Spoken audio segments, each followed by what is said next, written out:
வணக்கம் வள்ளுவரே. நாம் மீண்டும் மீண்டும் பிறப்பெடுக்கிறோமே, இந்த பிறவி துன்பத்துக்கு மூல காரணம் என்ன வள்ளுவரே? அப்பனே, ஆசைதான் நம்ம மீண்டும் மீண்டும் பிறப்பெடுக்க மூல காரணம். இப்போது ஒரு உயிருக்கு ஒரு ஆசை இருக்கு வச்சுக்கோ, அதை அடைந்தே தீரப்படணுங்கிறது இயற்கை நீதி.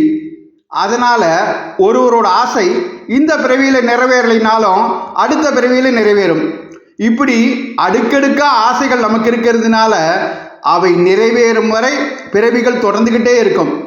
அதனால தான் எப்பொழுதும் எல்லா உயிர்களுக்கும் ஆசைகள் தான் பிறப்புக்கு காரணமான விதைங்கிறத அவாவென்ப எல்லா உயிர்க்கும் எஞ்ஞான்றும் தவா அப்பிறப்பினும் வித்துன்னு அவா அறுத்தல் அதிகாரத்தில் 361வது குறளாக எழுதி வச்சேன்.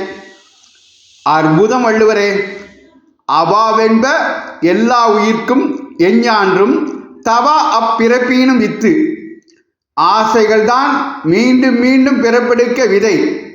ஆசைகள்ங்கிற விதை இருக்கிற வரை பிறப்பு முளைச்சிக்கிட்டே தான் இருக்கும். அதனால் மறுபடி பிறப்பு வேணாம்னு நாம் நினச்சோம்னா ஆசைகளை முற்றிலும் விட்டுறணும்னா அருமையாக வழிகாட்டிட்டீங்க. நன்றி வள்ளுவரே. இந்த பதிவு உங்களுக்கு பிடித்திருந்தால் மற்றவர்களுக்கும் பகிருங்கள். தொடர்ந்து திருக்குறள் தெளிவோம் பகுதியை கேட்க பாரத மணி திருநாடு சேனலை சப்ஸ்கிரைப் செய்யுங்கள். நன்றி, வணக்கம், ஜெய் ஹிந்த்.